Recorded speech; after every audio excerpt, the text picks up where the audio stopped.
गुंजन भैया को अब जिताना है, 7 नंबर पर लगाना है। गुंजन भैया को अब जिताना है। सुनो ये भैया अब कौनो झांसा में नहीं आना है।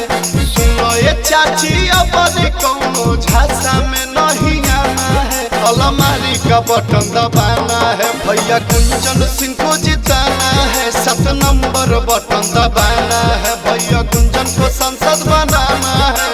घर के बेटा घर के नेता अपनी पक्का बनाना है।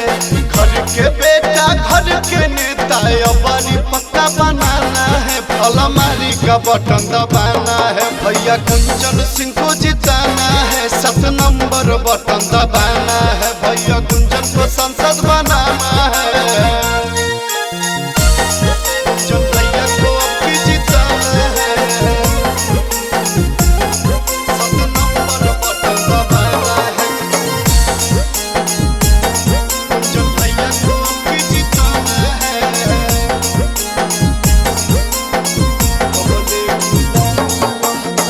कबले गुलाम रहते भाई बना बादा हो। अब की भैया के लैबै कर सभे बादा हो, कर सभे बादा हो। कबले गुलाम रहते भाई बना बादा हो। गुंजन भैया के लैबै हे हकै बादा हो। 15 साल जे झूला झूलिए बतिया नहीं भुलाना है। 15 साल जे झूला झूलिए बतिया नहीं भुलाना है। अलमारी का बटन दबाना है, भैया गुंजन सिंह को जिताना है। 7 नंबर बटन दबाना है, भैया गुंजन को संसद बनाना है। गुंजन भैया को अब जिताना है, 7 नंबर बटन दबाना है। गुंजन भैया को अब जिताना है।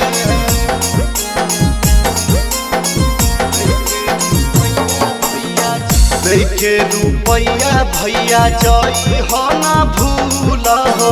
गुंजन के साना सदा में करी हो कबूल हो, करी हो कबूल हो।